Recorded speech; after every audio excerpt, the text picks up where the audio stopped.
Assalamualaikum warahmatullahi wabarakatuh.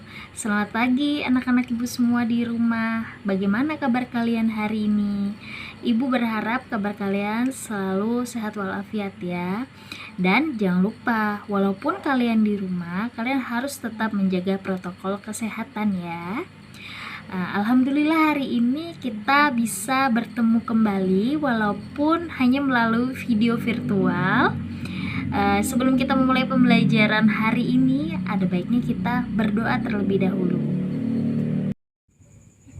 Sebelum pembelajaran kita mulai, anak-anakku yang solih-solihah, mari kita berdoa. Semoga dengan berdoa kita diberi kelancaran dalam belajar dan dapat ridho dari Allah Subhanahu wa Ta'ala. Berdoa mulai. Bismillahirrahmanirrahim. Raditu billahi rabbah wa bil islami dina wa bi Muhammadin nabiyya wa rasula. Rabbi zidni ilma warzuqni fahma. Amin. Bismillahirrahmanirrahim. Allahumma inni as'aluka ilman nafi'an wa rizqan thayyiban wa amalan mutaqabbalan. Alhamdulillah, kita telah berdoa untuk diberikan kelancaran pada pembelajaran hari ini. Nah, kita telah masuk pada pembelajaran 4. Sebelumnya pada pembelajaran 3 sudah Ibu jelaskan bahwa di pembelajaran 4 ini untuk mata pelajaran bahasa Indonesia nanti digabung tugasnya, jadi hanya satu bahasa Indonesia mewakili pembelajaran 3 dan pembelajaran 4. Nah, yang ingin Ibu jelaskan pada pembelajaran 4 kali ini yaitu mata pelajaran pendidikan kewarganegaraan atau PPKN. Nah, sebelumnya pada materi pembelajaran pendidikan kewarganegaraan Ibu kemarin sudah menjelaskan tentang bentuk-bentuk kerjasama yang dilakukan dengan adanya keberagaman. Nah, hari ini kita masih berkaitan tentang keberagaman, tentang bentuk-bentuk kerjasama. Kalian bisa buka buku kalian pada halaman 47 yang tertulis materi PPKN. Nah, warga desa sering mengadakan kerja bakti membersihkan lingkungan sekitar. Kerja bakti yang diadakan di lingkungan desa membuat warganya menjadi dekat dan rukun. Hal tersebut berbeda dengan lingkungan perkotaan yang hampir sudah tidak melakukan kerja bakti karena disibukkan dengan aktivitas sehari-hari. Beberapa kegiatan yang dapat dilakukan di lingkungan masyarakat sebagai berikut. Nah, jadi biasanya kerja bakti itu masih banyak sekali dilakukan di perkampungan atau di pedesaan. Nah, kalau kalian di kota itu jarang sekali ada, tapi mungkin tidak terlihat, ya kan? Nah, tapi paling sering kita lihat contohnya di kehidupan kita, adanya gotong royong bersama ketua RT. Nanti ketua RT menyampaikan kepada warga-warganya bahwa pada hari Sabtu atau Minggu nanti kita akan melakukan gotong royong. Nah, itu kan masih sering kita lakukan sampai saat ini. Nah, apa sih bentuk-bentuk kegiatannya kerja bakti di biasa di lingkungan masyarakat atau di lingkungan sekitar kita gitu. Yang pertama yaitu membersihkan selokan. Nah, kalau membersihkan selokan ini itu sudah pasti, apalagi musim hujan seperti saat ini ya kan, musim hujan. Terus nanti ada yang rumahnya kebanjiran atau rumahnya tergenang air. Nah, itu kan karena salah satu faktornya karena selokannya itu tertutup atau buntu lah istilahnya kalau kita bilang. Selokan yang banyak sampahnya akan membuat aliran air menjadi mampet. Selokan yang mampet akan menimbulkan bau yang tidak sedap dan banjir. Membersihkan selokan akan lebih ringan jika dikerjakan secara bersama-sama. Nah, contohnya pada tahun 2020 kemarin kalau nggak salah, yang kejadian banjir hebat di Jakarta. Nah, itu kan karena salah satu faktornya karena paretnya atau selokannya yang di pinggir jalan itu ternyata banyak sampahnya, ya kan? Itu yang mengakibatkan jalanan jalanan umum itu banjir atau tergenang air, mungkin bahkan hingga sampai 1 meter seperti itu. Itu karena selokannya yang tidak dibersihkan atau bahkan orang yang membuang sampah sembarangan, jadinya semua sampah masuk di selokan. Akhirnya apa? Akhirnya turunlah ke jalan ini yang dibilang pasukan orange atau penyapu jalanan, atau yang biasa seringlah kita lihat di sini kalau kalian pergi sekolah atau kalian jalan kemana, kalian sering melihat orang-orang yang memakai baju orange di jalanan menyapu. Nah, itu yang membersihkan.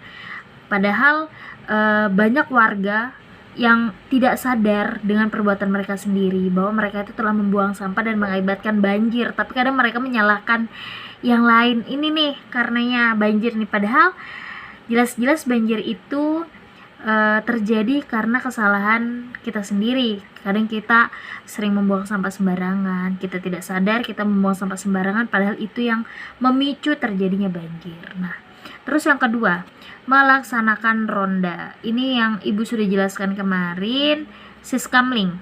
Nah, ronda dan siskamling gitu. Ini dijalankan atau dilakukan ketika wilayah kita sedang tidak baik-baik atau mungkin diresahkan oleh pencuri. Nah, itu. Melaksanakan ronda sangat bermanfaat demi menjaga keamanan lingkungan sekitar. Ronda dengan berjaga dan berkeliling di waktu malam dapat menjauhkan desa dari sasaran kejahatan. Sebaiknya ronda dilakukan secara bergiliran dan merata. Nah, jadi setiap ronda atau siskamling itu orangnya tidak hanya itu saja, tapi kan dalam setiap wilayah itu ada beberapa kepala keluarga atau beberapa keluarga.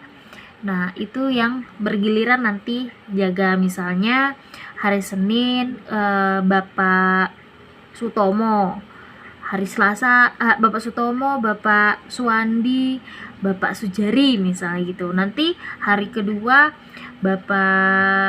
Bapak Hasan, Bapak Budi. Nah, itu bergantian atau bergiliran. Terus yang ketiga yaitu membersihkan tempat ibadah.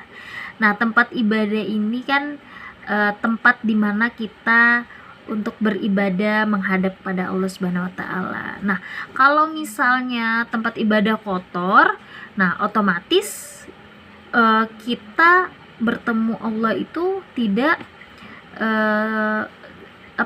khusyuk, atau karena tempatnya kotor jadi kita nggak khusyuk dalam menjalankan ibadah. Nah, kenapa harus dibersihkan? Ya karena itu demi kenyamanan warga yang ingin beribadah di tempat itu, misalnya di musola atau di masjid seperti itu. Nah, kerjasama merupakan kegiatan positif. Kegiatan tersebut banyak membawa manfaat. Ya, karena dengan kerjasama pekerjaan yang tadinya berat kita jadi ringan gitu karena dikerjakan bersama-sama. Terus apa sih manfaat yang lain dari kerjasama? Nah, yang pertama, mempererat hubungan persaudaraan. Nah, kenapa? Walaupun kita hanya bertetangga, mungkin kita hanya bertegur sapa, kita nggak tahu siapa neneknya, siapa kakeknya, tapi kita bisa mempererat hubungan persaudaraan tersebut karena adanya kerjasama ini. Nah, seperti itu.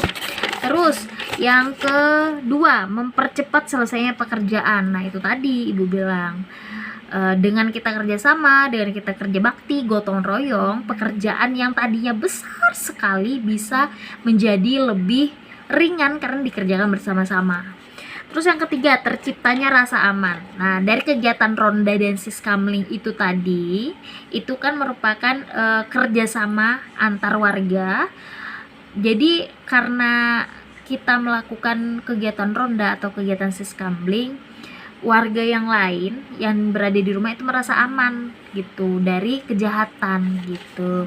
Yang keempat, lingkungan menjadi bersih dan nyaman. Nah, contohnya tadi tentang membersihkan lingkungan atau membersihkan tempat ibadah, ya kan, membersihkan selokan, mungkin membersihkan jalanan, membersihkan gang-gang yang ada di sekitar lingkungan gitu kan. Nah, itu menjadi bersih dan kita nyaman ketika kita lewat, ih sudah bersih ya jalanannya, ih udah bagus ya jalanannya, ini yang bersihkan pasti orang-orang di sini. Nah, seperti itu. Terus yang terakhir yaitu menghemat tenaga. Menghemat tenaga, karena kita kerjasama, kita tidak terlalu membuang banyak tenaga. Jadi misalnya nih, kita mau ngangkat batu, kalau kita sendirian kan capek, batu kan besar-besar. Nah, kalau kita dibantu sama teman-teman yang lain atau sama warga-warga yang lain, itu membuat tenaga kita tidak terkuras banyak gitu. Jadi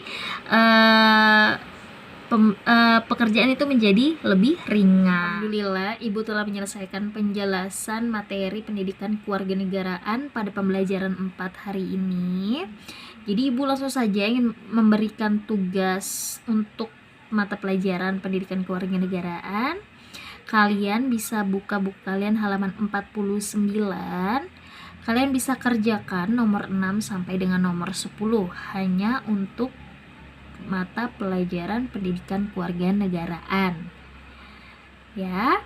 Dan untuk mata pelajaran bahasa Indonesia yang terdapat pada pembelajaran 3 dan pembelajaran 4, kalian bisa kerjakan, bisa berdiskusi dengan orang tua atau teman kalian.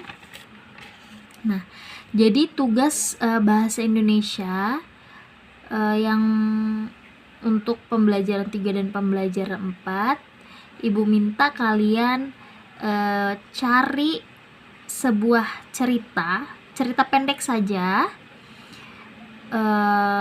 sembarang cerita apa terserah kalian, lalu cari gagasan pokok dan gagasan pendukungnya, tapi hanya maksimal 2 paragraf yang dicari gagasan pokok dan gagasan pendukungnya.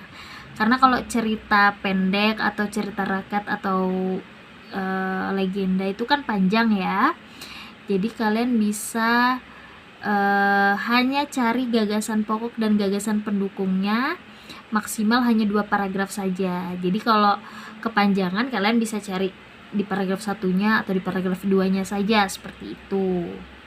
Paham ya? Itu untuk mata pelajaran bahasa Indonesia yang terdapat pada pembelajaran 3 dan pembelajaran 4. Sebelum kita mengakhiri pembelajaran hari ini, ada baiknya kita berdoa terlebih dahulu agar apa yang sudah Ibu sampaikan bisa bermanfaat untuk kalian dan mudah dipahami untuk kalian, dan tetap jaga kesehatan walaupun kita belajar dari rumah, tetap menjaga protokol kesehatan. Mari kita berdoa bersama-sama. Berdoa dimulai. Wal asri innal insana lafi khusrin illal ladzina amanu wa amilus solihati wa tawasau bil haqqi wa tawasau bis sabr. Rabbana atina fid dunya hasanah wa fil akhirati hasanah wa qina azabannar. Bismillahirrahmanirrahim. Allahumma arinal haqqa haqqa warzuqna tibaa wa arinal batila batila warzuqna tinaba. Amin.